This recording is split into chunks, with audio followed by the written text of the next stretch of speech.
हमरा हिसाब से 2,16,30,000 सरकारी खाता में चल गई। चल गए? ओ बाबा, हमके कोनो टैक्स वैक्स नहीं देवे? हाँ। अरे राजा बाबू, नियम कानून सबके माने के पड़ेला। एक बात और, जब तक मैं बनूंगा करोड़पति के TDS सर्टिफिकेट और आपके पैन कार्ड जब तक हमरा बैंक में जमा ना हुई तब तक हम पैसा इशू ना कर सकिला। यार राजा, यहाँ तक खड़े खड़े 2,16,30,000 का चूना लाग गई भाई। चले यहाँ से जल्दी चला, न तो सरकार और ही कोनो नियम कानून लगा दी और हमनी के हाथ में एक को आधेला ना बाकी। अरे हाँ यार, हाँ, ये कौन नियम है? पैसा हमारा और ले ली सरकार। हाँ, ये रहा चेकबुक। दाई हमारा। चुरकी मूछ, वाह बेटा, मूछ मुड़ा के बाबूजी का मार देला। सरादो कर लिया बड़ा की बाकी बा ना भैया, चोरी चुपके बैंक आयल बड़ा। चला, तुहार स्वागत करे खातिर बाबूजी बाहरे खड़े बानी। बाबूजी, अरे तू कहाँ जाता रहा ना? चला राजा, भैया चला अरे ये मोचिया चुरकिया रे माई देवर जी बम्बैया हो गए नहीं। अरे वो मोचिया चुरकिया में उलझल चुप रहा तू लोग। पहले ही बतावा तोहरे मोबाइल कहाँ बा? मोबाइल तो वही गिलास में गिर गई जे गिलास में हम पियत रहनी। कहाँ पियत रही? बाबूजी, अब ठंडा ठंडा पूरा बात बोलन कर। अच्छा चुप, पहले ही बतावा तू लोग के 4 दिन से कहाँ रहले और क्या करत रहले? हम बम्बई में बाबूजी। बाबूजी, वो जौन करोड़पति वाला रहे कुल ना, वो जबरी रोक लेने पार्टी। चुप, ये बतावा तू लोग के बैंक में सीधे का करे गई रहला? अरे माई, वो देखे गई रहनी है कि खतवा में पैसा आई लेकिन ना। बाकी 2,16,30,000 के चूना लग गई। पता ना सरकार काट लेलस कोने टैक्स में। लेकिन बाबूजी, मैनेजर जी बतावत रहे एगो और लफड़ा बा। वो का बेटा? जबले TDS सर्टिफिकेट ना मिली और उकारे पैन कार्ड जो लेना बनी तबले 1 रुपया ना उतरी। चुपरा, पैन कार्ड हम बनवा देता नहीं, ठीक? अरे पैन कार्ड तो तू बनवा देबा, लेकिन माई वो TDS सर्टिफिकेटवा तो मुंबई न मिली। तो TDS सर्टिफिकेटवा हमनी के मुंबई से लेके आवत है। भाई, अब कहीं बम्बई में जाके तोरा जरूरत नहीं के, अभी हमें रहे के बाद तोरा। मुंबई गए लेके तो बड़ा जल्दी ख्याल पड़ गल तोरा के। बाकी एगो बात बताओ हमरा के, जौना लड़की का गोड़ घर में पड़ला से तोर सूतल किस्मत जाग गई और जगरा पूर्ण प्रताप से ते करोड़पति बन गईले, ओकरा ऊपर का बीता था ये तोरा के ख्याल नहीं के परत? हैं? कबो नजर उठा के देखला ओकरा के? हैं? अरे इहो कुल हमही के बतावे के परी। गोबर भरल है दिमाग में तोरा। जो भीतर जो अरे भाभी, अरे सुना हमार बात सुना। बतावे के बा कुसुम के बतावा।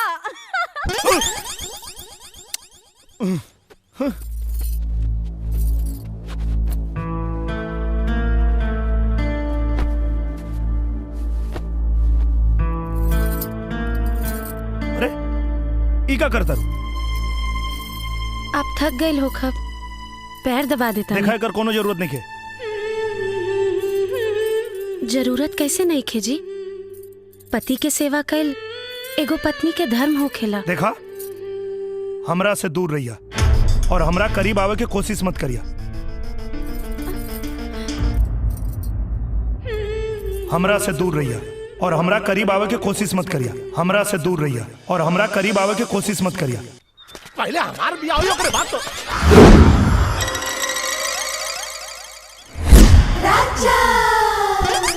सात करोड़।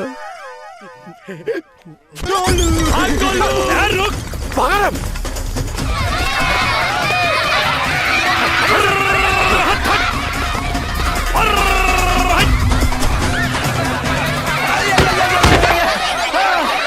हम नहीं की भाग सकत भाई। भाग, देखा तानी कितना भाग।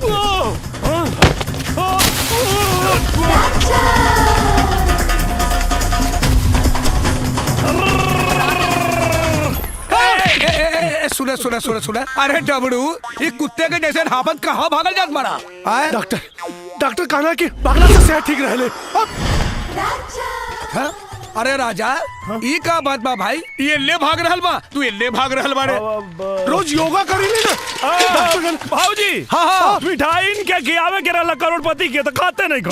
अच्छा अच्छा, अरे तेरे भागे का कौन बात बा? अरे चल ला ला आवा खा ला।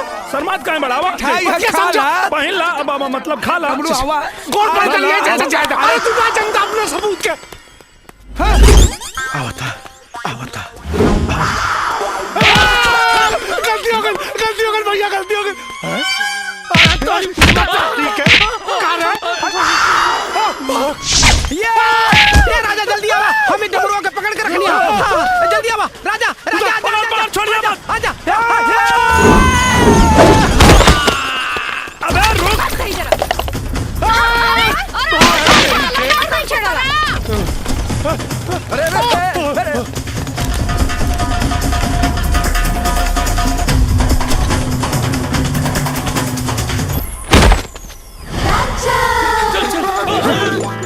का रे कहाँ छुपल बकान चपड़ा? एकरा के ना मालूम ना हमरा के।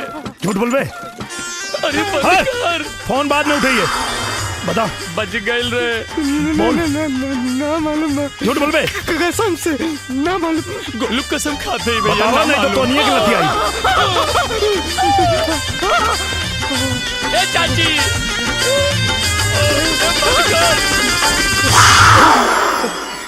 मैं नागिन नागिन। बेवफा से प्यार हो गया।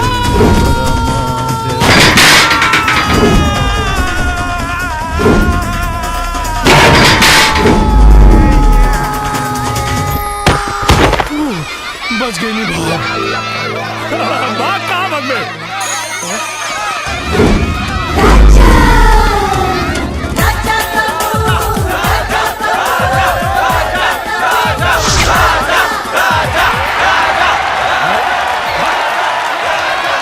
भाग भाग भाग।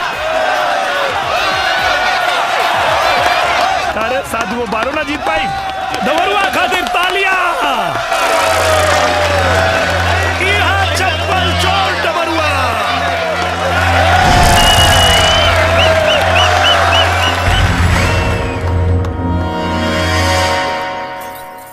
कुसुम, देवर जी तुझसे कुछ काला हनका?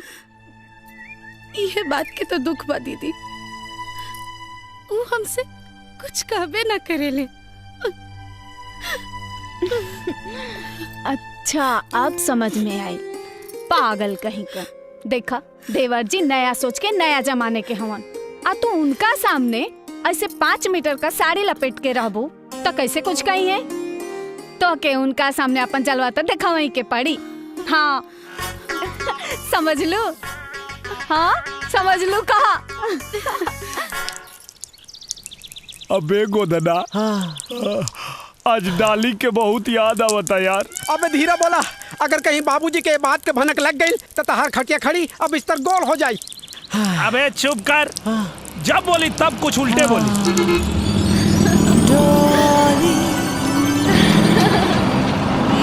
अबे गोदना, हमें भाग रहा।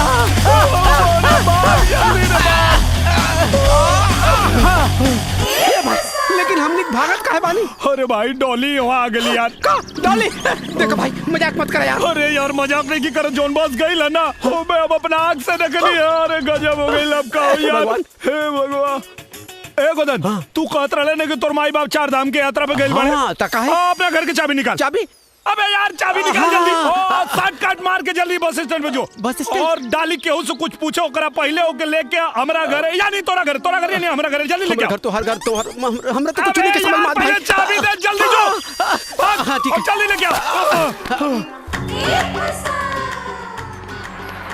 रुको।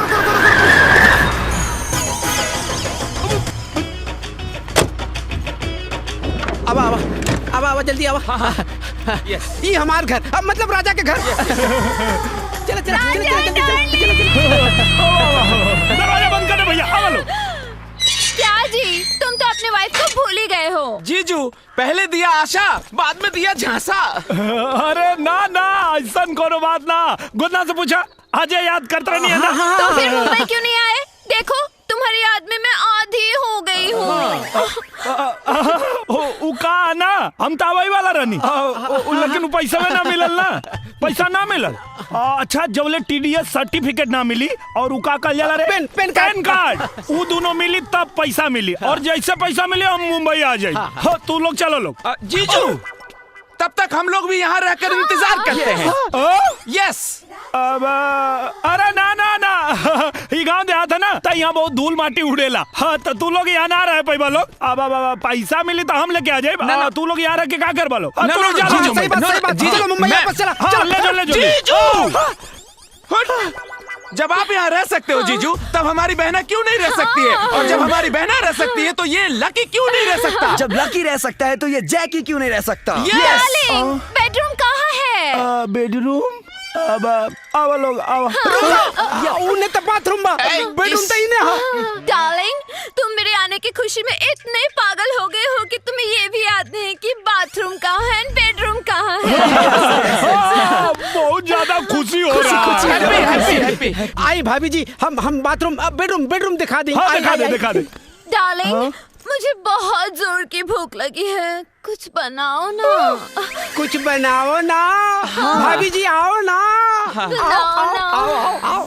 जीजू, बहना को ना पालक पनीर बहुत पसंद है। अबे भक्त तोरी पालक के। थैंक यू जीजू। पालक पनीर पसंद। आज मुसीबत के याद के नहीं आज आ गए। हे भगवान। दुल्हन, तू खाना काहे नहीं खिलुआ बहले? माई अरे घुमंतुआ के चक्कर में ते अपन खून काहे जराव तरी बिटिया? सवेरे से सांच हो गई, ओकर कहीं पता चलल हैं? अरे का भाई? का बताई कि का भाई? हम तो ओकरा से परेशान हो गल बानी जी। ई लेकी सवेरे से अन्न का दाना नहीं डलले मुंह में, हैं? बाकी ओ बहया के शरीर में न तो डर बा न तो लाज बा। अरे जब से निकम्मा गोधरा के चक्कर में पड़ल बा, तब से ये दिन पे दिन बिगड़ते जा रहल बा। देखत बाड़ी ससुर के नाती के कि कहवा बा, आज ओकर छठी के दूध याद करा दे। हाँ डार्लिंग, जल्दी बनाओ, बहुत भूख लगी है। हाँ बन गई, ले आओ तन। राजा बाबूजी बहुत गुस्सा में बानी। कहाँ बाबूजी रे? यहाँ आवतरन तू जल्दी भाग, ना तो सब पोल खुल जाए। अरे वहाँ कहाँ जाता? बाबूजी होने से आवतरन, तू ना जा। ए भाई सब सामान लिए। हाँ हम संभाल ले। अरे बाप रे। हे भगवान, ये दोस्ती के चक्कर में वो का करे पड़ी। चलो तरकारी बना दी।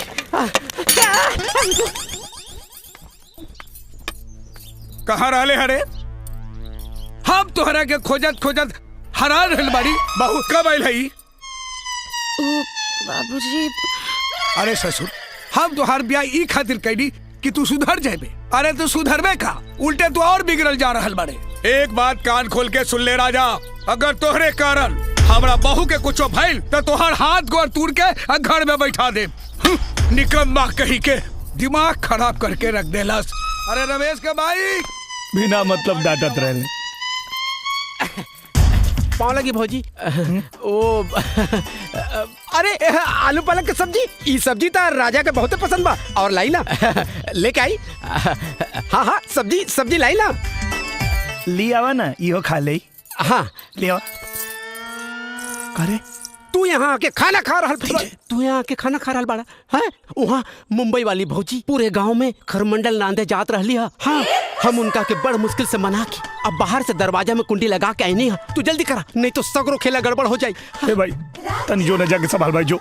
हम कुछ ना कर सके नहीं, समझ ला। तू जाना तोहार काम जाने। हाँ हमरा के ऐसे लगा था कि तुम्हारी डबल ड्यूटी के चक्कर में एक दिन हमारी टट्टी निकल जाए। जल्दी आओ। ए सुन ना, ए गोदन, ए गोदना, ए गोदन।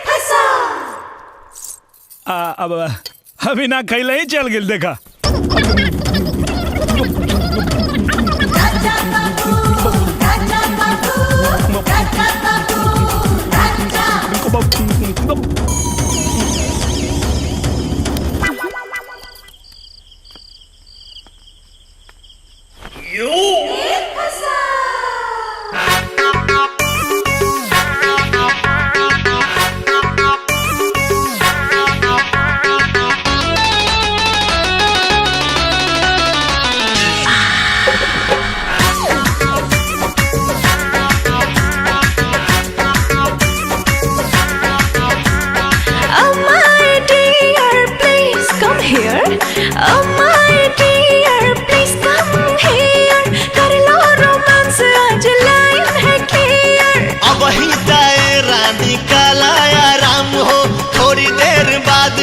खेला तमाम हो। देखो बॉडी से बॉडी के मिल हो गए। खेल हो गई, कवन खेल हो गई? डबल ड्यूटी वाला खेली कैसे खेल? दादा रे माथा फेल हो गई, लागे जाता में पिसा जाई बकेल। दादा रे माथा फेल हो गई। आज हमारे राजा लड़ाला नजरिया, आके समझा तू दिल के भीतरिया। मनवा में धीर तनी धारा, बात मान कुछ देर सबर तू करा। अरे दहिया से दहिया के मेल हो गए। खेल हो गई, कवन खेल हो गई?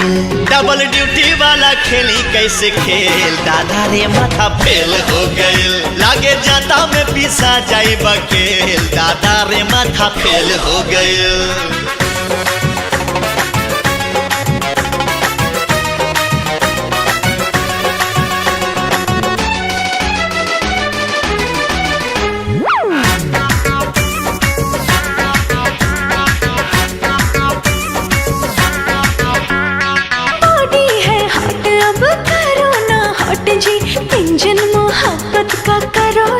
काट जी।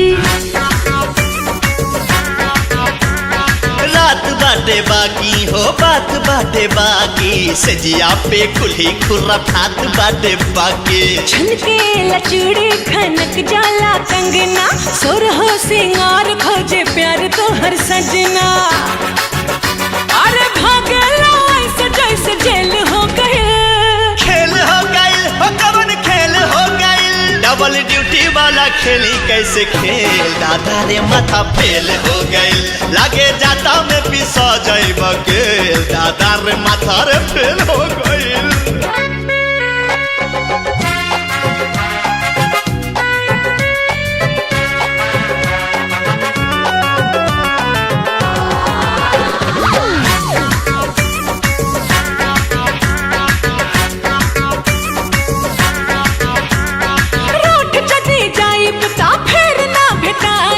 कितनो बोलई बाना पहिया में आइब। हारू सबूत बहिया में तान ले हब तो के किस लेके करवा में बांध ले हब तो के। ना जाने कैसा तू है हस्बैंड बाहों में आ जाओ कर दो ट्रेंड।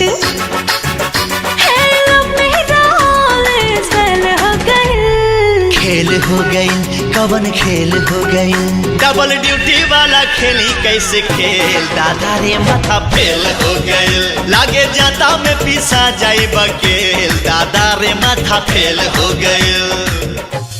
और 900 गुंडा मर गई झुलनिया तर दबा।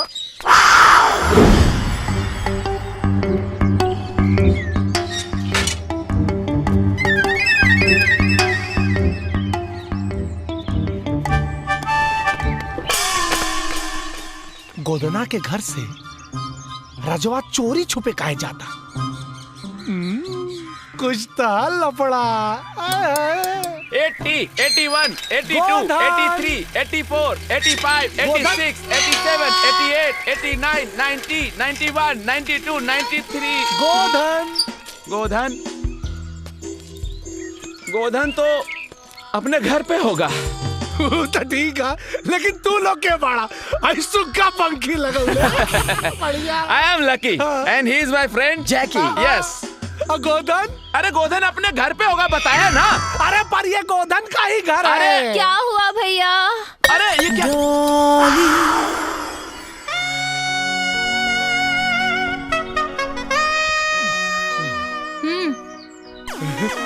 क्या हुआ? रहुआ के? मैं राजा की पत्नी हूँ। रहुआ राजा की बीबी है? तू क्या? ए दुल्हन। जी माँ जी। बड़की दुल्हन से कह दा कि तरकारी लेके आवे हम काट देता नहीं। ए घुघरू। जी मालिक। रमेश के भाई। हाँ? हम तनी खेते में जात बानी। अच्छा जी आइए। राउर ससुराल। अरे सोचत का बानी अपना घर बा। आई ना राउर रिश्तेदारन से मिलवा दिया मैं। अरे इला चच्चा यही बाड़ा है। ये बाड़ा श्रद्धेय सम्माननीय राउर ससुर जी। ए भाई साहब इनसे मिली आदरणीय जेठ जी। अरे मातो जी बानी का आइला ये राउर श्रद्धेय सासू माँ। अरे भौजियो खड़ा बड़ी। हम जब तरकारी लेके खड़ा है राउर जेठा नहीं। दुल्हन कहाँ बड़ी हो? अबला सबसे खास रिश्तेदार राउर सौतन कुसुम देवी। कुसुम देवी कुसुम देवी कुसुम देवी कुसुम देवी। अरे रुका ला इनकर परिचय हम आप लोगों से करवाइबे ना कहीं नहीं। तो सुनी ई है राजा बाबू के पत्नी डॉली देवी मुंबई वाली।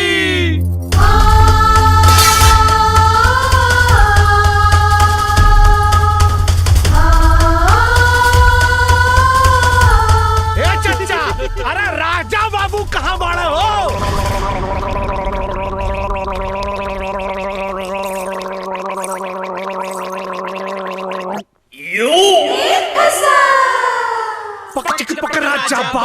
रख ले दूगो मेहरारू, मुंबई में शादी कैला, सालू तू पी के दारू, पकचिक पकड़ा जा बाबू, रख ला दूगो मेहरारू, मुंबई में शादी कैला, ले अब समार कमीना।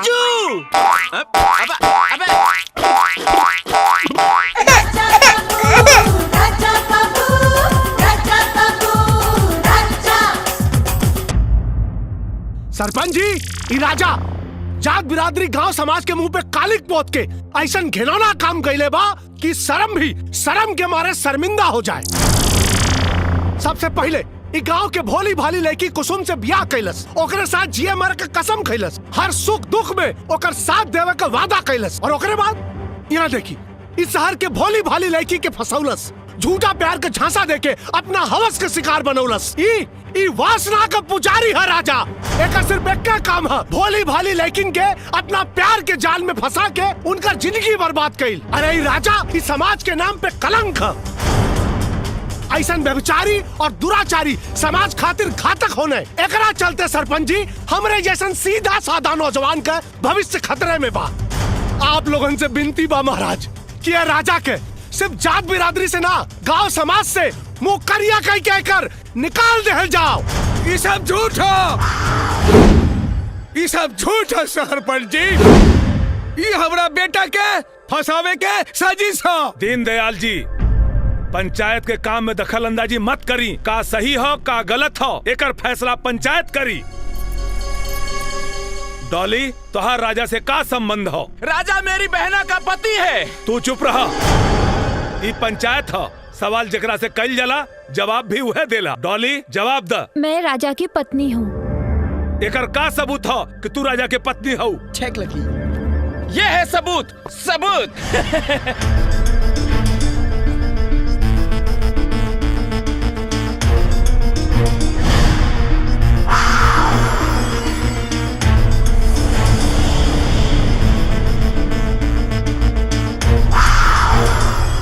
राजा, ये सब का सच बा?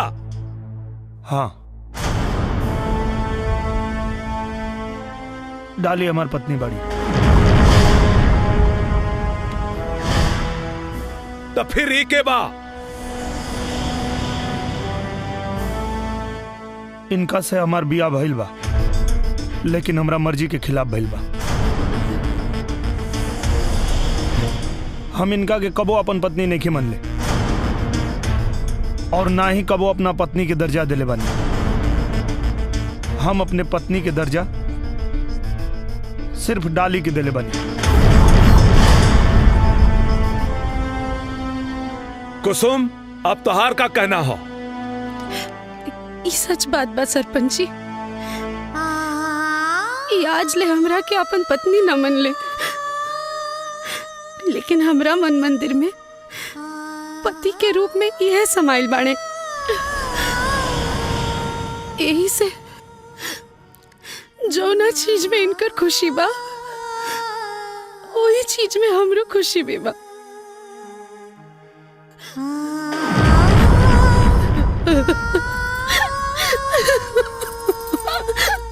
डॉली, अब तू का चाहता रू? मैं राजा को हमेशा के लिए अपने साथ लेके जाना चाहती हूँ।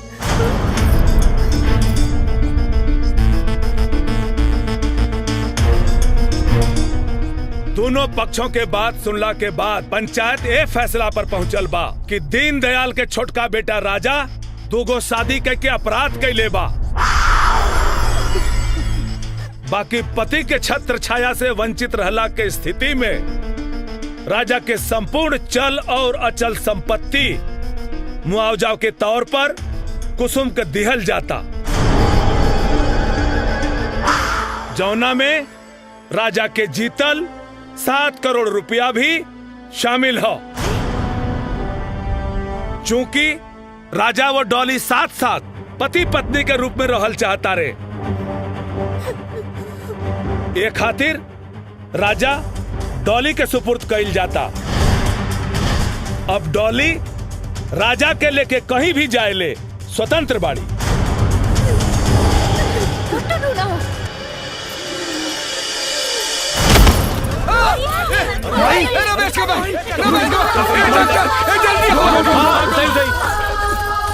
जल्दी माई माई रघुआ लोग एजे रुकी रुकी।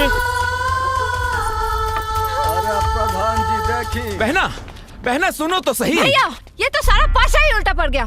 सारी दौलत ले गई वो देहाती कुसुम और मेरे हिस्से में आया मिट्टी का ढेर जाहिल गंवार राजा। अब उसका क्या मैं अचार डालूं? बहना राजा साहिल गंवार जरूर है पर वो मिट्टी का ढेर नहीं है। अरे वो तो हमारे लिए बेरर चेक है बहना, बेरर चेक। एक बार अकाउंट में अमाउंट शिफ्ट होने की देरी है, फिर देखना उसे हाथों हाथ में जाकर कैश कर लूंगा। नहीं भैया मैं अभी जा रही हूँ और कह रही हूँ कि कुसुम को राजा दे दो और मुझे पैसे। बहना अरे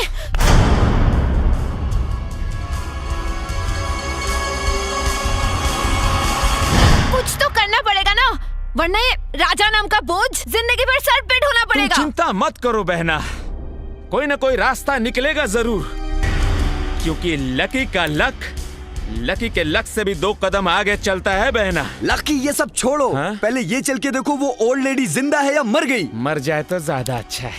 आओ बहना चलो। आओ। Excuse me. आओ। डॉक्टर साहब माई के का भइल? अब माई की तबीयत कैसन बा? अब का हाल बा डॉक्टर साहब? देखा लोग उनकरा के बहुत बड़ा सदमा लागल है और राजा खास तौर पे तू ये बात के ध्यान में जरूर रखिया कि उनका दोबारा सदमा ना पहुंचे, वरना उनका जान भी जा सकेला।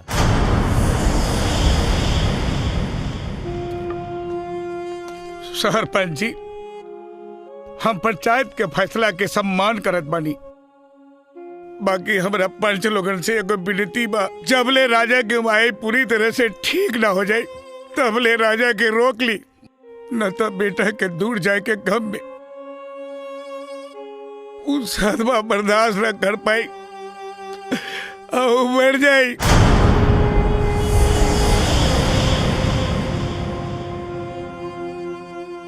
दीनदयाल जी सब पंचन के ई राय है कि जबले राजा के माई पूरी तरह ठीक नहीं हो जात तब तक राजा के एजे रहे के पड़ी। लेकिन हम बहना पर तब तक मैं कहाँ रहूंगी? इहो कोनो पूछे वाली बात है? अरे जहाँ राजा रही है वहाँ तू रह सकेलू का? दीनदयाल जी मंजूर बा ना? ठीक बा तो आई चली कागजी कार्रवाई पूरी कर ली जा। चले पंच लो। माई के लेके तू घर आ जाइया। ठीक बाबूजी।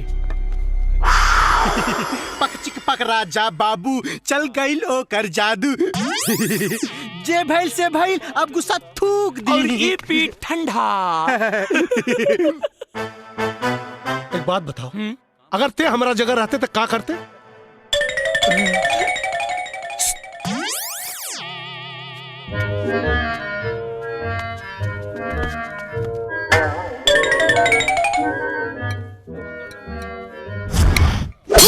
करती कगल। अरे कारे हमारे कपाल फोड़ देते कारे।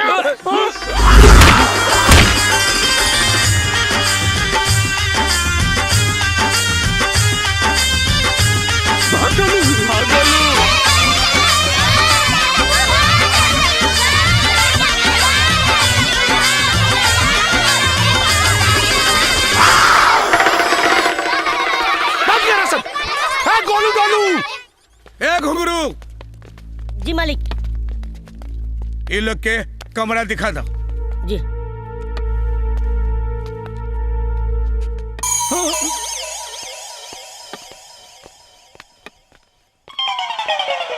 डॉली। अबे सुना नहीं मालिक ने कहा 2 कमरा दिखाने के लिए? हाँ कहले तो हूँ मैं। तो सोच क्या रहा है बे? मालिक वालों के वास्ते ये दोनों कमरा दिखाओ कहले। हाँ बाकी हम सोचता नहीं रवालों के वास्ते दोनों कमरा ठीक ना होई। अच्छा। और रवालों के तो बड़का बड़का होटल में रह करत होई ना। तो अगर हमको से बड़का वाला रूम दिखाई ता ब्रदर नौकर तो मालिक से भी ज्यादा समझदार लगता है। हाँ यार ए सुन, ऐसी कोई जगह है क्या यहाँ पे कहीं? ओकरो से ज्यादा बढ़िया। हाँ। चलो खाना भी हाथ से खा के जरूरत नहीं के। हाँ। देख जाए मुँहे में। और हाँ पानी भी हाथ से निकाल के पिए के जरूरत नहीं के, डायरेक्ट जाए मुँहे में। और इतने ना हवा मुँह खाती कहीं जाए के जरूरत नहीं के, उहे हगा उहे मुँहता। Latrine bathroom attach. अरे साहब मजा वाला बात अभी बताइबे ना कहीं नहीं। अरे वाह बताओ बताओ। हाँ खुद शेरवाल के नहा के ना पड़ी। फर्स्ट क्लास मसाज के साथ वहाँ नहा जाई। ऐसी जगह तो मुंबई में भी नहीं है। लेकिन वो जगह है किधर? है? जाएगा।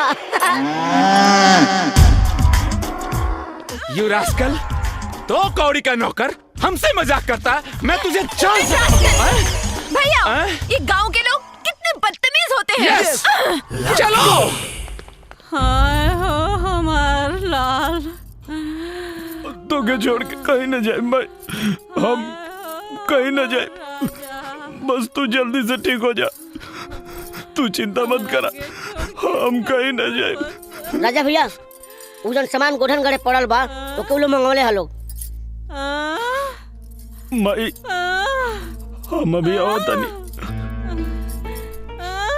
चल।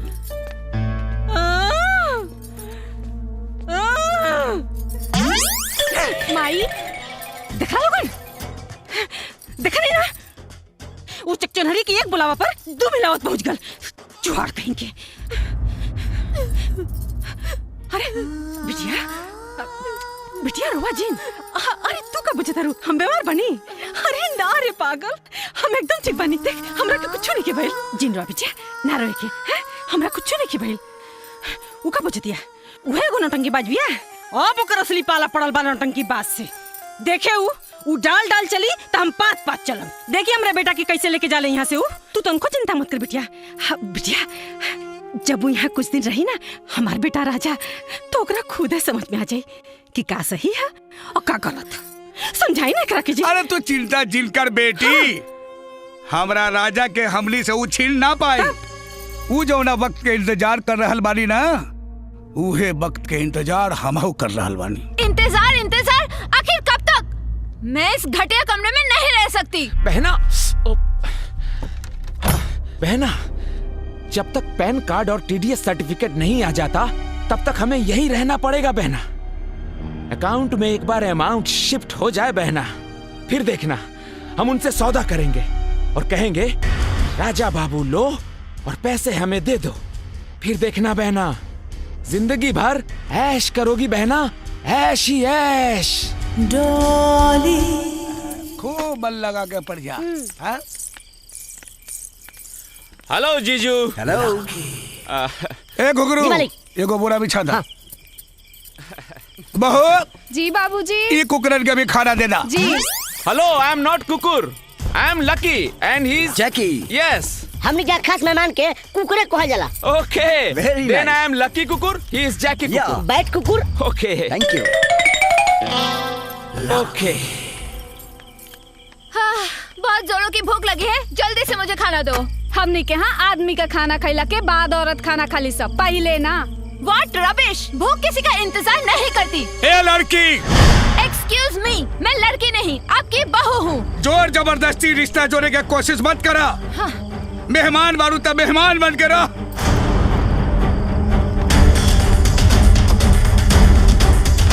मैंने सुना है गांव में पति का झूठा खाना भी एक रिवाज है। लीजिए, खा लिया मैंने।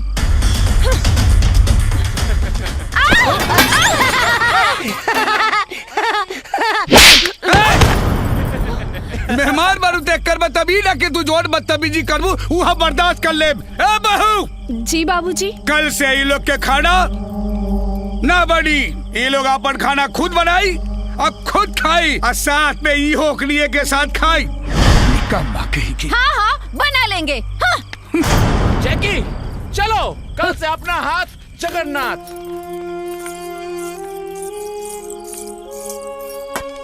देख ले आँख खोल के, एक उहा कि तोहरे सामने से तोरे मुंह के नेवाला लेके चल गई। एगो हमार बहू है, पर नेवाला तोहरे सामने रख गई। का अब चोर कही का खारी बाबू का। ए चुनमुन के माई कहाँ बाड़ू हो? हाँ हाँ, आवत है। इन मरद लोग के भी ना खाना खैला के बाद एक के गो काम आवेला। उ लोग के का पता कि हम औरतन के खाना खैला के बाद भी बहुत सारा काम होला। हाँ तो दीदी आप जाई ना, हम कुल बर्तन धो देता नहीं। सच में जाई का? हाँ दीदी जाई ना। वैसे भी आज हमरो मन ना बहुत कच्चा कच्चा सा लगा था। जात बनी। हाँ कुसुम, तू चिंता मत करा, तोहरो के एक दिन ना देवर जी ऐसे ही परेशान करिया। अरे आओ तनी बाबा।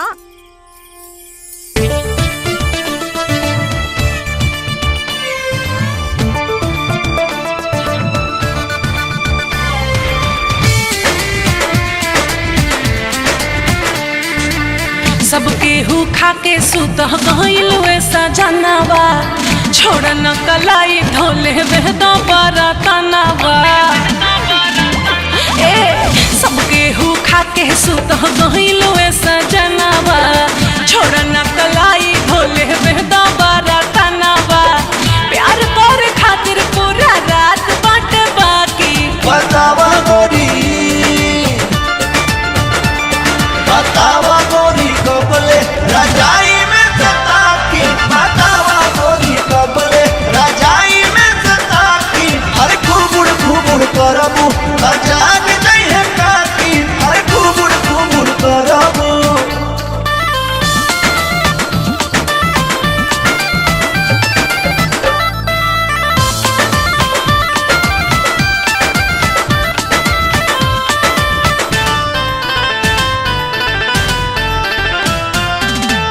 बजे के बाद टाइम होला खाली पति के छोड़ा कुली काम आजा बिना दिया बत्ती के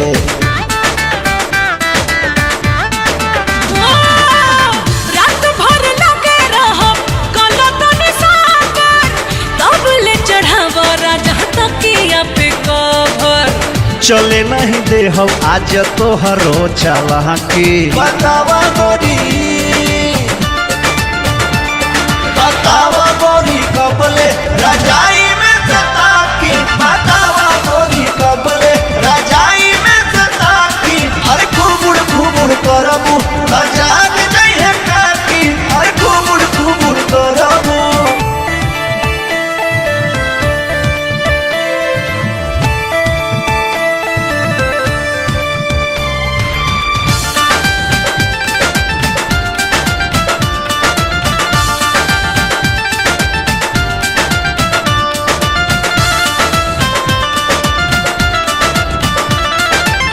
छोड़ा कुली काम रानी रहो हमरे पास हो ताहरा से दूरी नहीं होता बर्दाश्त हो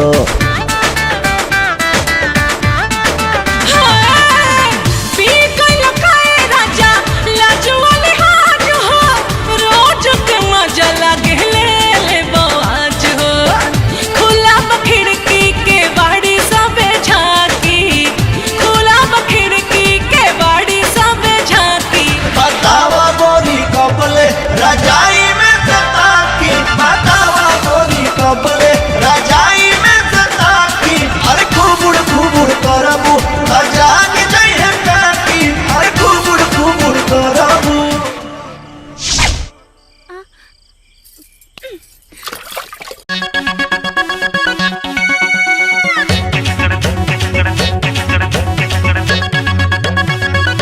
दादा ई देखा नहीं कि चाची के अरे बुढ़वा देखी का राजा राजा आगे नहीं बाबूजी का बन बाबूजी ईसा कहाँ रे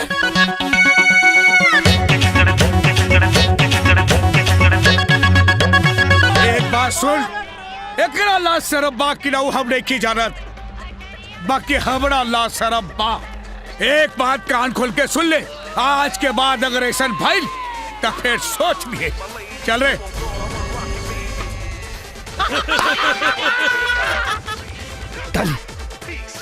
डली इस सब का हो रहल बा दिखता नहीं है क्या? एक्सरसाइज कर रही हूँ। अरे तो यह छतवा पे जगह मिलला और कहीं ना जगह रहा। क्यों? यहाँ पे क्या बुराई है? बुराई यहाँ ना तोरे छोट छोट कपड़ा में बा। देखा कैसे लोग आँख फाड़ फाड़ के देखा था गाँव में शहर ना। अब सब लोग देख रहे हैं तो इसमें मैं क्या कर सकती हूँ?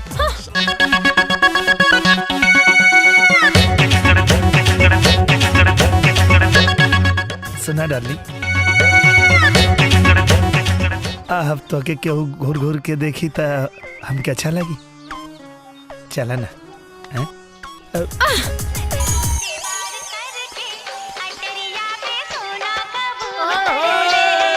अरे कनवा इतना लात खैले लेकिन सुधर लेना। अरे हमरा के छोड़, जबन तू मेहरारू के चक्कर में तू पिसाता रहे ना। आपन सोच। राजा। हाँ माई, तो के तो देख ले एक दिन। अरे पहले ओकरा के दे, ओकरा के। मैं ही जीतूंगी। हाय जीजू। हाँ जोकर। यप। खाना बनावला सब सामान लेकर रख दल बनी, जाके खाना बना ला लोगन। भैया जाओ। मुझे खाना कहाँ बनाने आता बहना? जैकी मुझे भी नहीं आता लकी।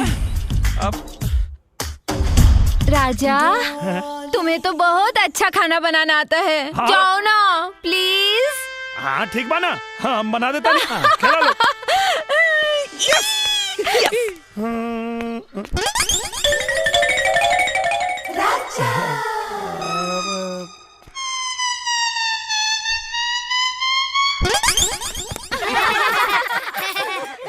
ओके। क्या हो गया? अब वो आज एतवार है ना, तो आज हम खाना ना बना सकेला। चुनमुन। जी दादाजी। अब तरी तू जा। ठीक बात दादाजी। हाँ डॉली आंटी आपको खाना बनाने नहीं आता है ना? नहीं, मुझे खाना बनाना आता है। नहीं आता है? मुझे खाना बनाना आता है। तो फिर जाओ बना के दिखाओ। ठीक है, मैं तुम्हारे लिए और तुम सबके लिए खाना बना के दिखाती हूँ। हाँ?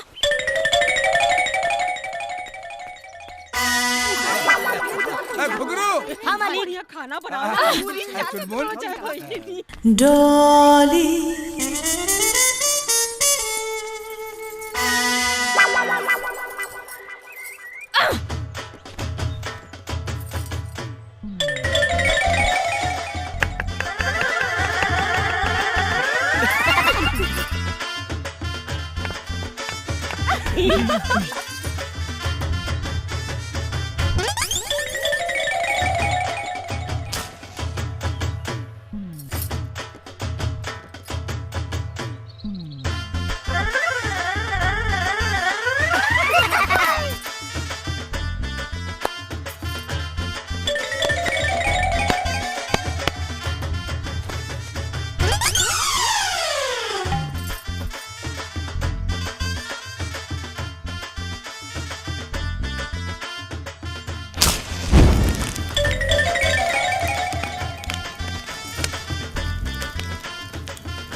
देखा तू लोग।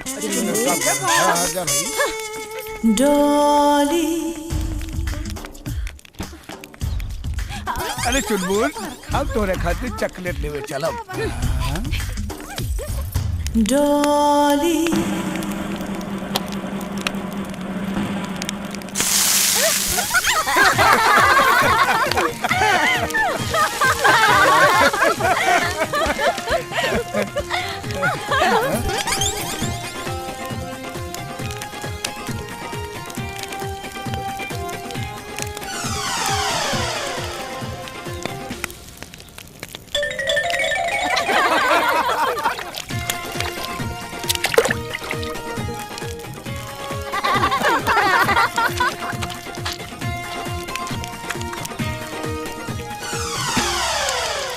डॉली।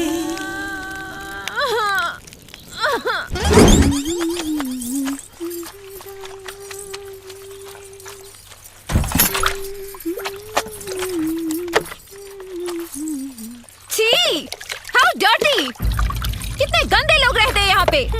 हाँ, कुछ गंदा लोग घर में आ गइल बड़ा, ऐसे घर अपवित्र हो गइल बा। तई भइला की गोबर से लिप पोत के पवित्र कर लिहल जा। हाँ दीदी, और ये गोबर तो दवाई के भी काम करेला ना।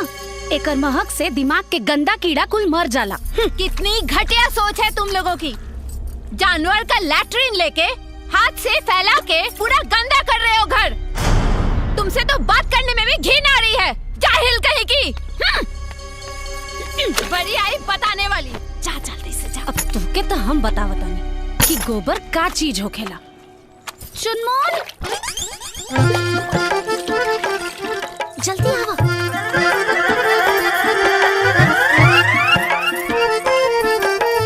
चलो चलो।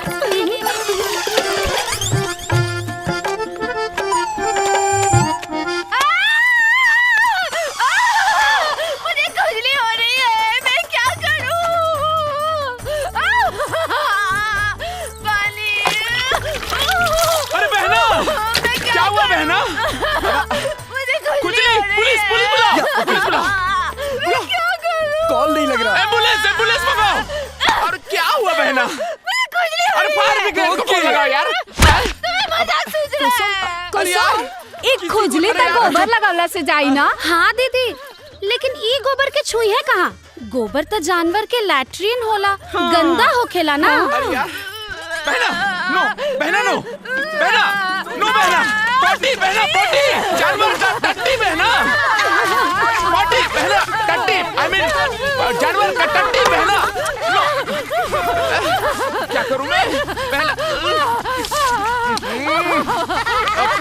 चुप, अबे चुप। अरे बहना नो, डोंट डू दिस बहना। अरे अबे हट में, अबे बहना, बहना ये रोक लो बहना। सब ठीक है बहना?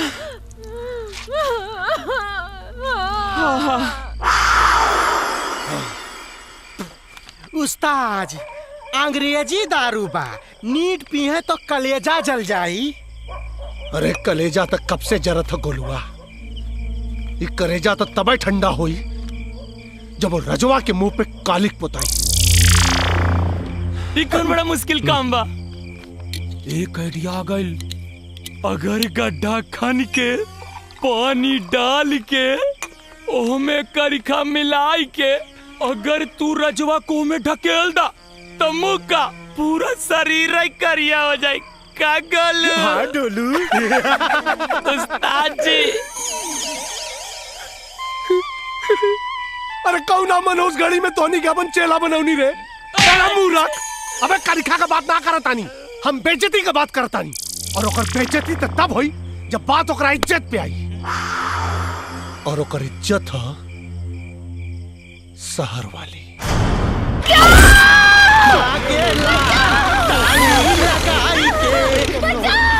अरे क्यों ना बचाई के बचाई तोरा। अब पता चली और रजवा के माला पहनौले का अंजाम का होला। अरे कहाँ जाता नी ताली के भी।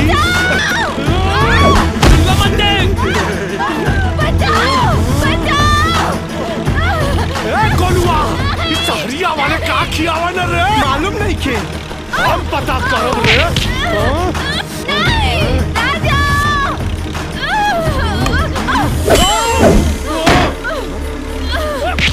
अरे बहुत जानवा हो। प्लीज मैं तुम्हारे आगे हाथ जोड़ती हूँ। अरे हाथ मत जोड़ा, आ जाओ आ जाओ। अरे तू तक कहाँ बालू हो? अब तो पूरी रास लीला बाकी हो। राजा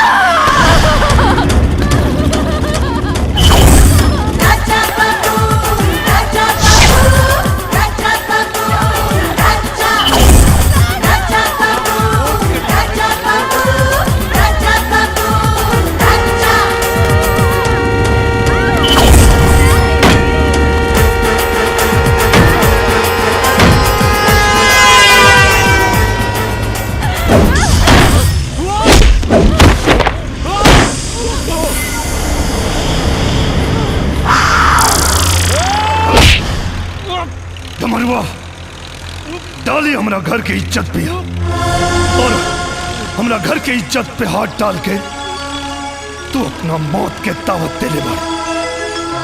आज तोड़ा के जिंदा ना छोड़।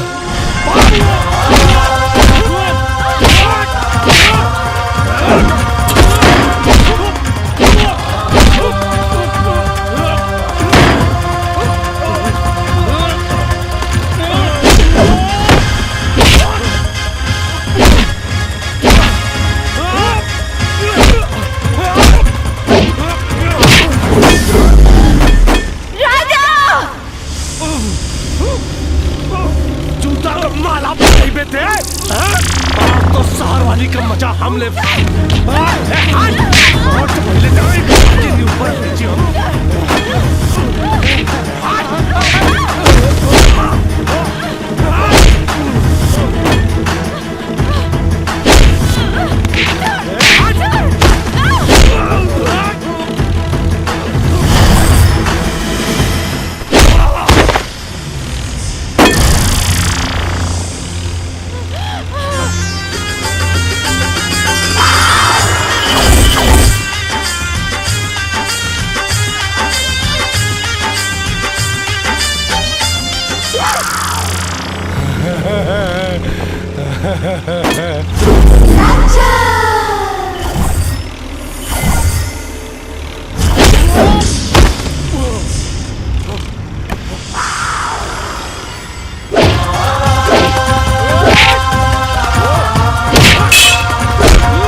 भाग डोलुआ, भाग डोलुआ।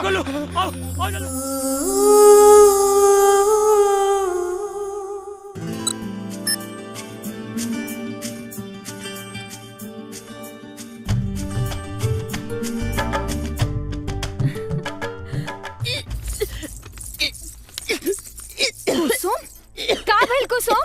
माई देखी ना कुसुम के का भइल? अरे बाप रे बाप, अरे का भइल हो दुल्हन? पता ना दीदी, काहे बहुत उल्टी होता। मन तो नहीं ना पितराई लागत। हाँ माई, कुछ कुछ वैसे नहीं लागता। कुसुम खटाई खाए का मन तो नहीं ना करा? हाँ दीदी, खटाई खाए के तो बहुते मन करता। अरे केने बने जी? अरे सुरत नहीं, अरे वो दादा बने वाली बारी जी। मेरा मतलब के दादी बने वाला बारू। ए जी सुनी, रवाना बड़का बाबू जी। अरे ऐसा कैसे? अरे तुम तो बड़की माई बनिए जाइबू। का भाई माई? तो ना छोट भैया आवेला बा। बधाई हो कुसुम, बधाई हो। तू ना माई बने वाला बा। अरे दौड़े के ना कुसुम। का भेल बेटी? अरे संभल के। समझावे के भगवान। बधाई हो देवर जी, रवा बाप बने वाला बानी। बधाई हो छोटकी मालकिन, अरे वो छोटकी माई बनने बानी। भाग यहाँ से, झूठ बोला तुम सो।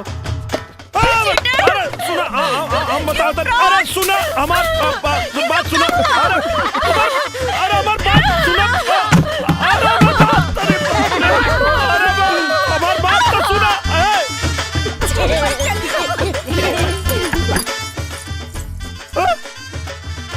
ऐसे कैसे माई बन गई?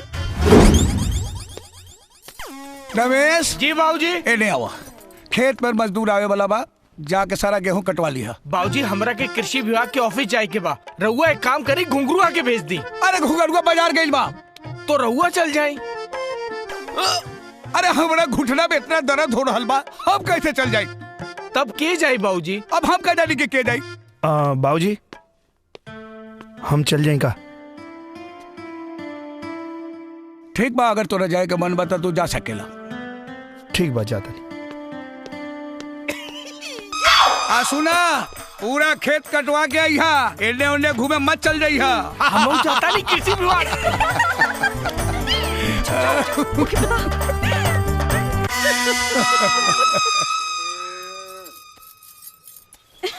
कुसुम, अरे ई गोबर गोइठा पागल तू छोड़ा, जा जल्दी से खेत पे। देवर जी खेत पर गलन गेहूं कटवावे, तू गतान लेके जा जल्दी। देवर जी से अकेले में मिले के ऐसे बढ़िया मौका तो क्या ना मिली। उत्साहरी हरवे में बिया, का पता खेत का हरियाली देख के देवर जी भी तो के हरा भरा कर दे। जा जल्दी।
तो के दिल में बसाइब हम। हाय मीठी मीठी बतिया प्यार के छतिया से लगब दिलदार के हो पूरा हाय जय है मोरा और मनवा पूरा हाय जय है मोरा और मनवा कि बोले जिया पिया पिया हो मन के पंछी उड़े आसमनवा कि बोले जिया पिया पिया हो।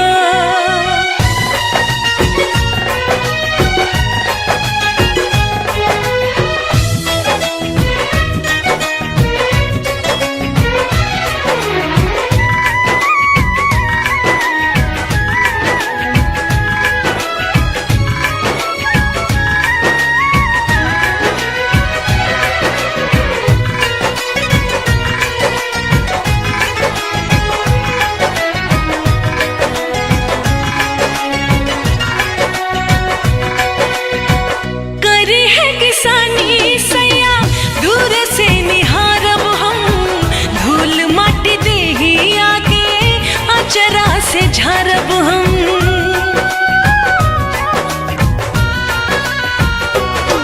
हाँ जिंदगी में तोहरा से दूर कब जाइब ना क्रिया खियाला कौनो वादा भुलाइब ना। सुख दुख बांटब हम साथ में रही हाथ सजन के हाथ में हो दुगो दिलवा के होई हो मिलनवा दुगो दिलवा के होई हो मिलनवा कि बोले जिया पिया पिया हो मन के पंछी उड़े आसमनवा कि बोले जिया पिया पिया हो मन के पंछी उड़े आसमनवा कि बोले जिया पिया पिया हो।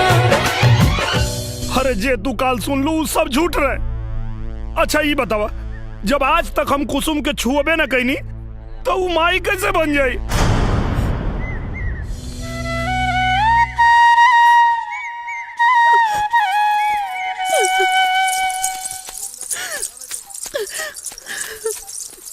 सुनो ना, आई डोंट बिलीव यू। हम सही कहा था नहीं, तोहरा के भड़कावे खातिर पूरा घर मिलके नाटक कैले बाने सा। हम सही कहा था नहीं, प्लीज हमार विश्वास करो ना प्लीज। माई तरकारी अच्छा बनल बा। यू जाहिल गवार नौटंकी, तू क्या समझती है? तेरे नाटक करने से राजा तेरा हो जाएगा। तुम उल्टी करोगी तो राजा के बच्चे की माँ बन जाओगी। तुम गांव की औरतें होती ऐसी हो, मुंह काला किसी और के साथ करती हो और बच्चे का बाप किसी और को बनाती हो। ए डोले, तू अपने जुबान पे लगाम दे, वरना क्या क्या कर लोगे? अरे ते खड़ा वहाँ का करता रे? अरे जौना कोक से हम तोरा के जन्म देली, इस सारी बिगड़े वही कोक के गाड़ी देतिया। हम गांव वालन के बच्चलन कहतिया रे, और तोरा के कुछ बुझाते देखे चुपचाप खड़ा बड़े पगला गल बड़े का रे? डाली अपन कहल वापस ला और माई से माफी मांगा। माफी माई फुट। हाँ। आओ दीनदयाल। दीनदयाल, अरे समधी जी मत कहा हमरा के समधी। तू हमार समधी ना, दुश्मन बड़ा दुश्मन। तू और तोहर बेटा हमरा बेटी के जिंदगी बर्बाद कर रहल बड़ा लोग। लेकिन याद रखा, हम तू लोगन के बर्बाद कर दे, फांसी पर चढ़ा दे पूरा खानदान के। बाबूजी खबरदार, अगर एकरा आगे हमरा घर वालन के कुछ कहनी है तो हमरा परिवार के खिलाफ एगो शब्द भी कहे के आपके कोनो अधिकार ना हो। लेकिन बेटी, ये लोग तोहरा साथे विश्वासघात कैले बा और तुम्हारी पति अपन दूसर शादी करके तोहार दुनिया उजाड़ रहल बा, और तू कहता हो कि हम चुप रहे। हमरे घर के आपसी मामला है बाबूजी, और हमन के आपसी मामला के बीच में आपके दखल अंदाजी देवे के कोनो जरूरत ना हो।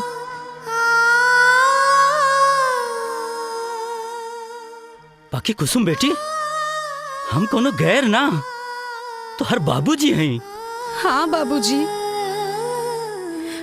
आप हमार बाबूजी हैं,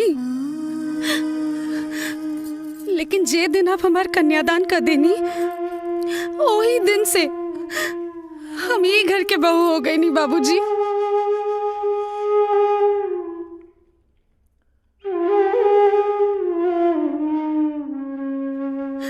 हमार सास ससुर हमके बहू ना, अपन बेटी जैसन माने ले। बाबूजी, हमार ई बाबूजी हमके कब्बो आपके कमी ना महसूस होके दिले। हमार जेठ जी हमेशा एगो बड़ भाई होके के फर्ज निभवलन, और जेठानी जी हमके अपन छोट बहन माने ली बाबूजी। अब रह गई बात पति के, तई जान ली बाबूजी, हम पिछला जन्म में जरूर बहुत नेक काम कैले हैं, यही से ई जन्म में हमके इनकरा जैसन पति मिले।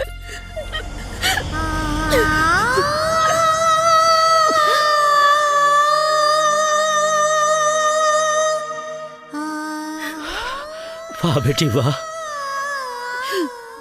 तुहार विचार सुन के हमार मन गदगद हो गई। भगवान तोहरा जैसन बेटी हर आदमी के दे।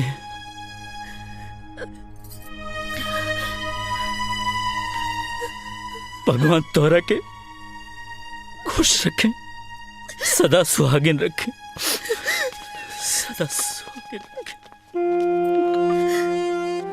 जरूर हम पिछला जन्म में कोनो न कोनो अच्छा कर्म कैले होखम, यही से हमरा बहू के रूप में हमरा बेटी मिल गई।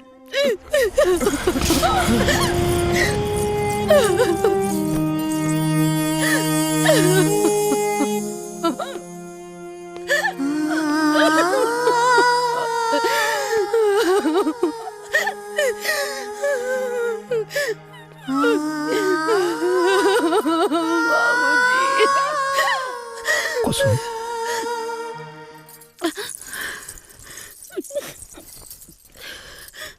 कुसुम हमरा समझ में नहीं के आवत कि हम तो हर शुक्रिया कैसे अदा करी। आप ऐसा काहे सोचतानी? कैसे ना सोची, जौना घर के मान प्रतिष्ठा के रक्षा हमके करे के चाहिए, ओकरा के हम खुदे नीलाम कर देले बानी, और आज तू हमरा घर के प्रतिष्ठा के बचौलू। हमरा तो समझे में नहीं आवत कि हम कहाँ जाके मुंह छुपा। ऐसा मत कहीं जी, हम कोनो एहसान ना कहीं नहीं, हम ही घर के बहू हैं, और बहू रहला के नाते खाली अपन कर्तव्य के निर्वाह करनी है, बस, और कुछ ना। काश हम अपने कर्तव्य के निर्वाह कर पाती।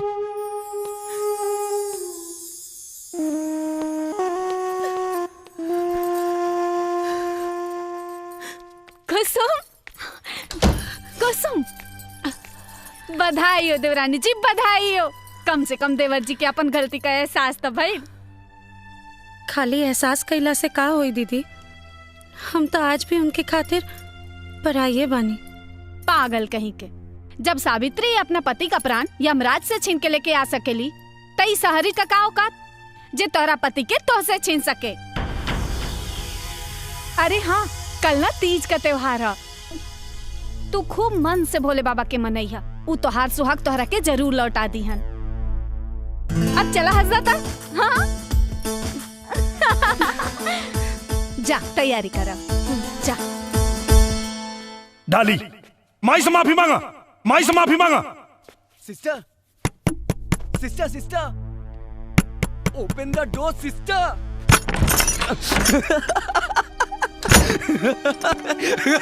क्यों हंस रहे हो? अरे तुम सुनोगी तो तुम भी हंसोगी। क्यों, ऐसा क्या हो गया? अरे राजा को तुमसे छीनने के लिए वो लोग प्लानिंग कर रहे हैं, वेरी स्ट्रॉन्ग प्लानिंग।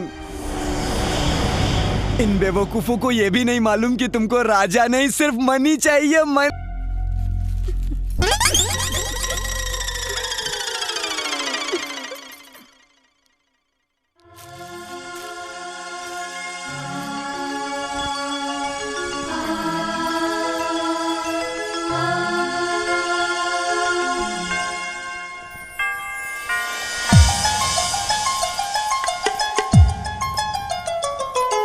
सारे ग प ग रे सा प सारे ग प ग रे सा नी प नी सा रे सा नी प म प नी सा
गोदन भैया हाँ भाभी। कैसन तबीयत बा आपका? ठीक ठीक ठीक। कहाँ कट ले रहा? अरे कुछ ना, सब ठीक।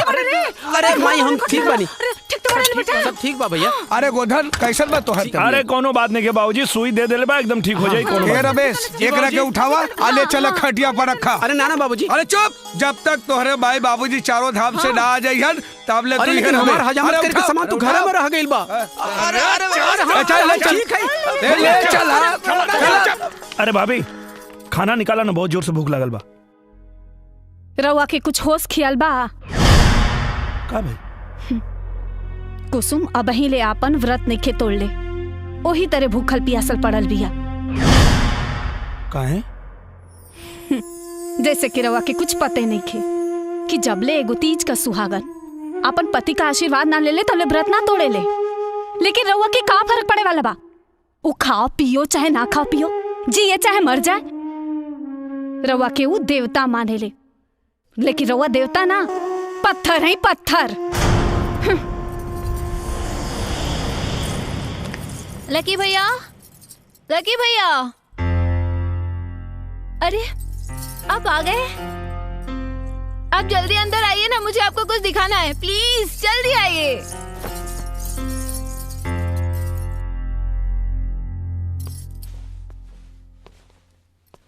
कुसुम,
राजा, कहाँ हैं आप? ये सब का ड्रामा होता? हाँ का?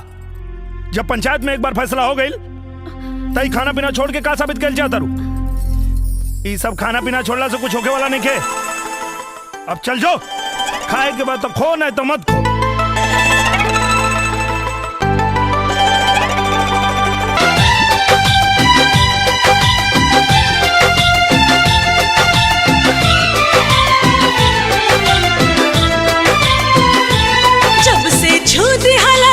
सजना सजना सजना खन खन खन कल मोर कंगना, जब से छूटी हला हो सजना खन खन खन कल मोर कंगना, दिल के धड़कन बजाए सहनाई, आवे लागल ए राजा गिराई, आवे लागल ए राजा एहसास समझ में आयल का होला प्यार बुझायल, एहसास समझ में आयल का होला प्यार बुझायल, हाल दिलवा के का हम बताएं, कैसे तो से नजरिया मिलाएं, कैसे तो से नजरिया मिलाएं।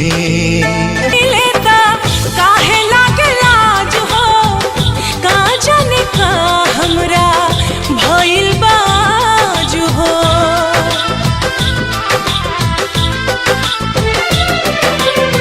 साथ फेरा सातों वचन सगरो भुलैनी, पति के धर्म का होला वो ना निभैनी,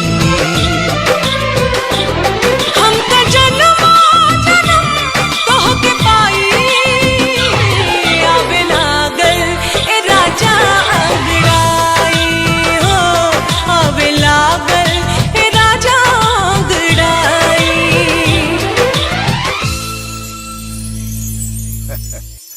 टका टका टका टका टका टका टका टका।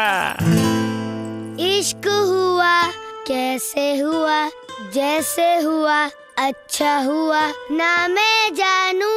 दादाजी ए राजा इला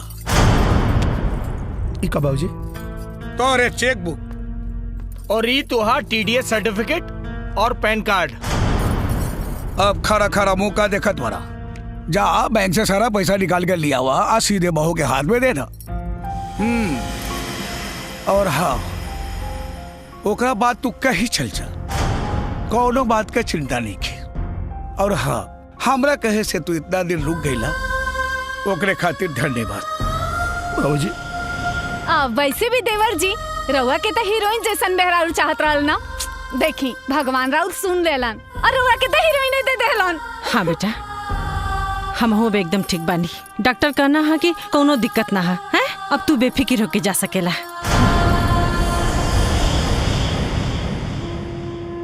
बाबूजी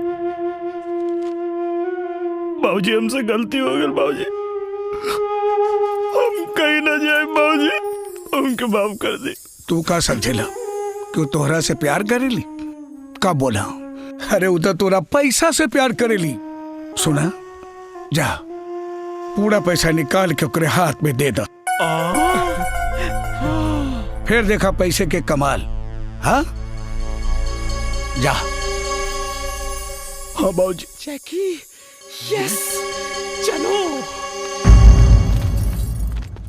जिसका मुझे था इंतजार, जिसके लिए दिल था बेकरार, वो घड़ी आएगी आएगी बहना, झटका राजा को दे जाना है, पैसा लेके यहाँ से निकल जाना है। खुशखबरी है बहना, राजा को कुसुम से प्यार हो गया है।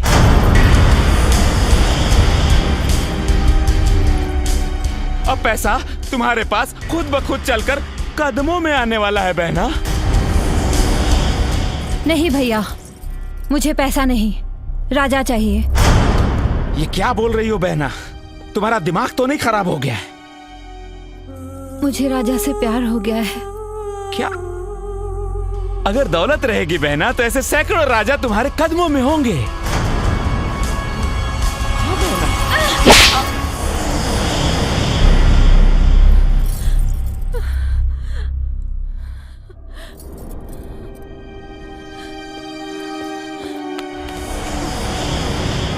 का?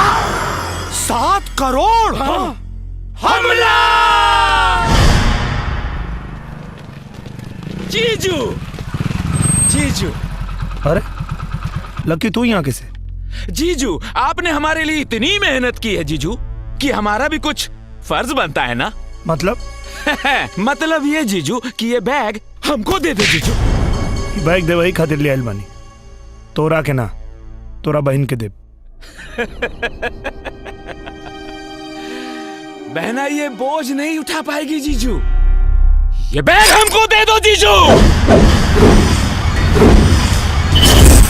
दे दो जीजू। गुड जीजू।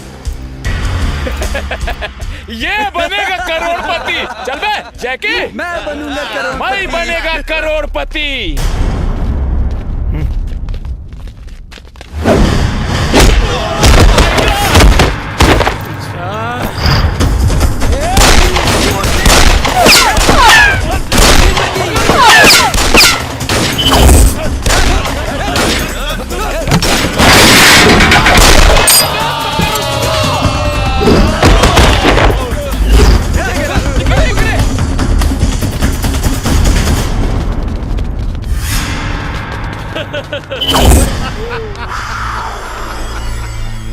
कहा भैया कहा? अरे इतना भारी बोझ लेके कहाँ भागत आ रहा है? डोलू गोलू, अरे राजा बाबू का तनी बोझ हल्का करा सन रे। जा साथी हाथ बढ़ाना, एक अकेला थक जाएगा, मिलकर बोझ उठाना। साथी पकड़ लेनी,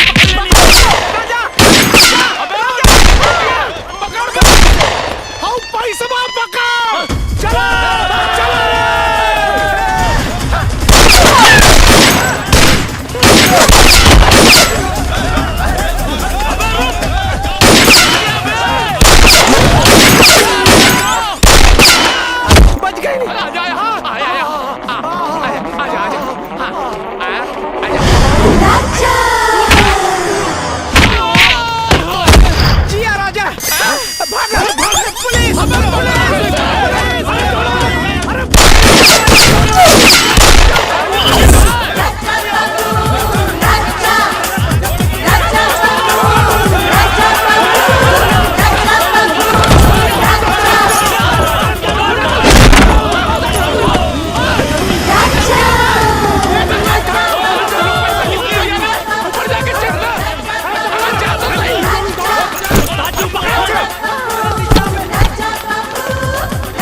लो उसे।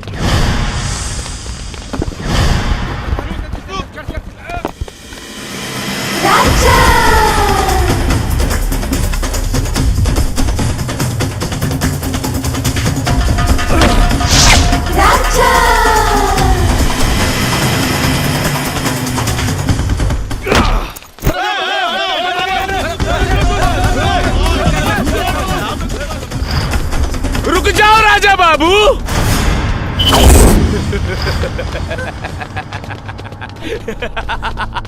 लकी का लक लकी से भी 2 कदम आगे चलता है राजा बाबू, समझे क्या? वो बैग हमको दे दो राजा बाबू, अभी प्यार से समझा रहे हैं, नहीं तो बहुत ही बुरा कर देंगे। गर्दन काटू क्या? अरे पगला गल बड़ा का करोड़ रुपया दी कुसुमिया खातिर ई तो खुदा चाहता कि एकरा जिंदगी से दूर चल जाई। ना डमरू, पहले हम अंधा रहनी, असली हीरा हमारे घर में रहे और हम ये कागज के नोट के पीछे भागत रहनी। लेकिन अब हमारा आँख खुल गई बा, कुसुम के आगे ये रुपया के कोनो मोल नहीं के। लकी हमरा धर्मपत्नी के छोड़ दे। ये ले भाई। हाँ राजा बाबू, हाँ आ जाओ आ जाओ, हाँ दे दो राजा बाबू, हमको दे दो, हाँ हमको दे दो राजा बाबू।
माई हम ठीक बानी। राजा ई बैग ओकरा के दे दा जे एकर मालकिन हा।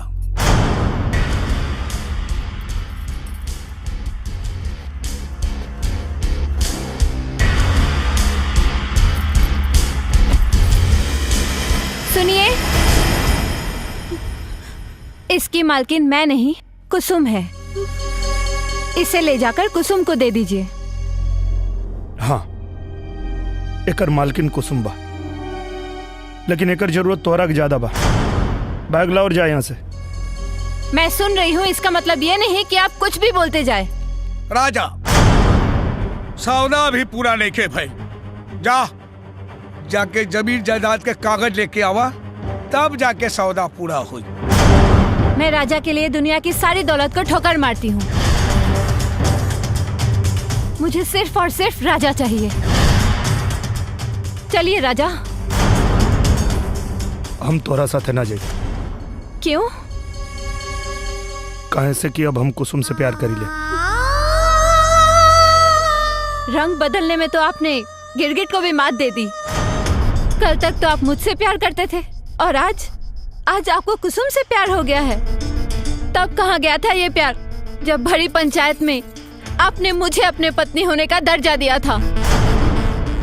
आप चुप क्यों हो गए? जवाब दीजिए।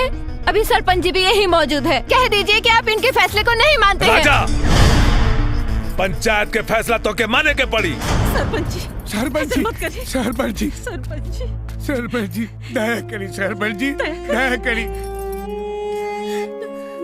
हमारे बेटा के बच जाई थी, नहीं तो हमारे बेरारू मर जाई। सरपंच जी, हमरा राजा के हमरा से दूर मत करी। दीनदयाल जी, हम मजबूर बानी, पंचायत के फैसला अटल बा। राजा, काल सुबह तो के डॉली के संगे जाए के पड़ी, वरना अंजाम बुरा हो जाए। चला पंच लोग। सरपंच जी, सरपंच जी, सरपंच जी।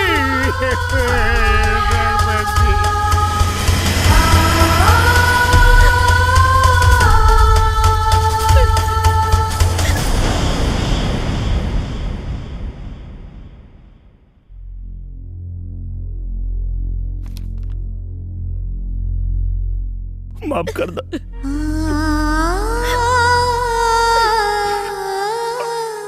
बहुत मजबूर बानी हम। भौजी मत लेके जाए भौजी, राजा के हमले से दूर मत लेके जाए भौजी, हम तो हर पाँव पर ताली भौजी।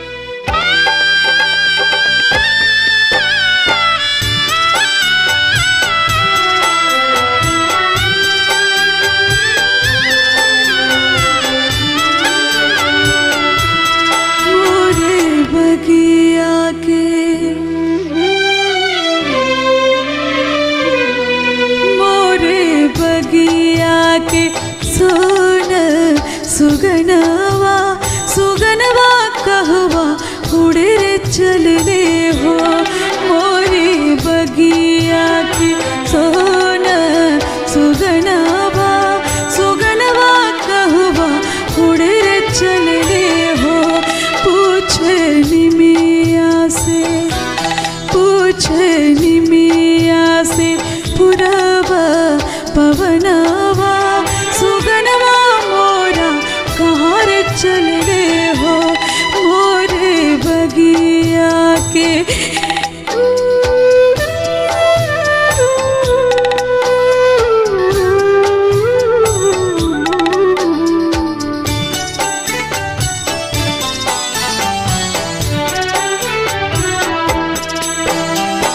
बाबूजी दुआरे रोवे मैया अंगनवा बचवा पुकारे सुआडा। तुलसी के चौरा बैठल रोवे दुल्हनिया रोवे सगरो गहुआ जवा रोवे सगरो गहुआ जवा। छन छन छछनेला छन छन छछनेला भीतरे परनवा सुगनवा कहवा उड़े चलने हो मोरी बगिया की सोन सुगनवा सुगनवा कहवा उड़े चलने हो मोरी बगिया के।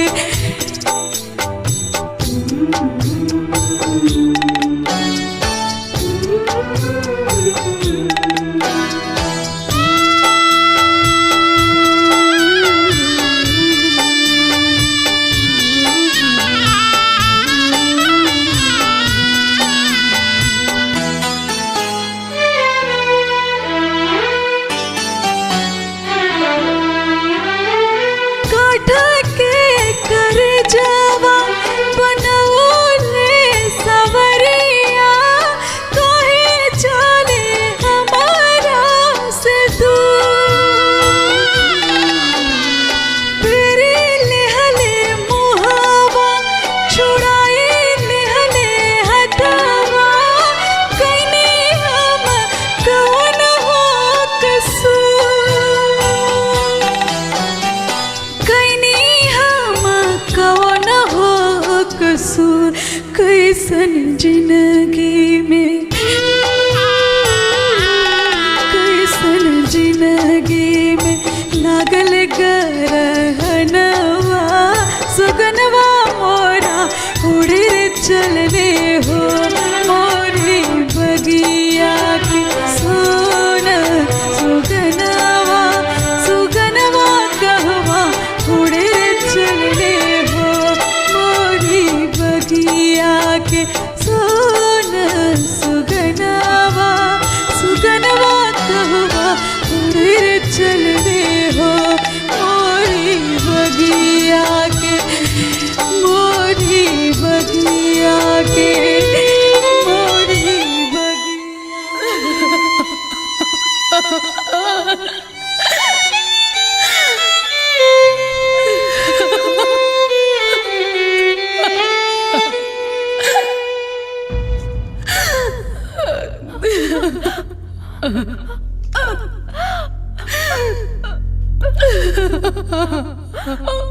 उठो बहन,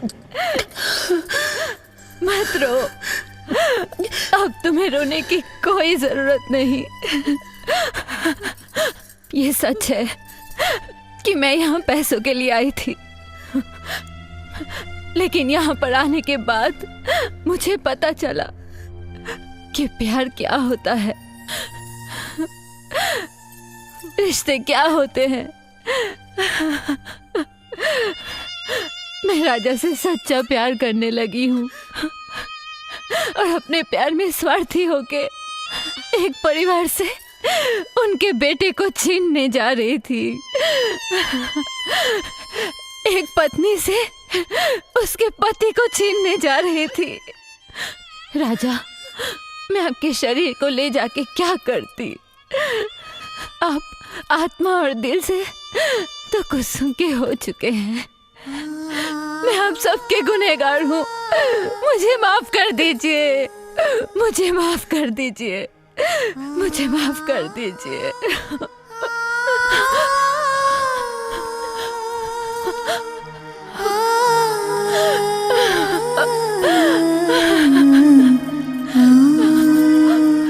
बेटी,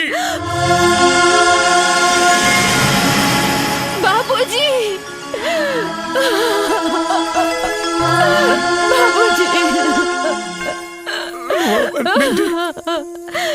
नहीं बाबूजी, आज मुझे जी भर के रो लेने दीजिए।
सजना खन खन खन कल मोर कंगना,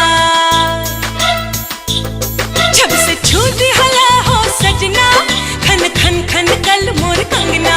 दिल के धड़कन बजाए सहनाई, आवे लागल ए राजा गिराई, आवे लागल ए राजा गिराई।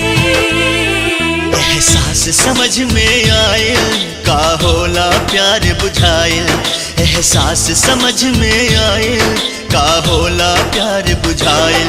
हाल दिलवा के का हम बताएं, कैसे तो हुस्न नजरिया मिलाएं, कैसे तो हुस्न नजरिया मिलाएं।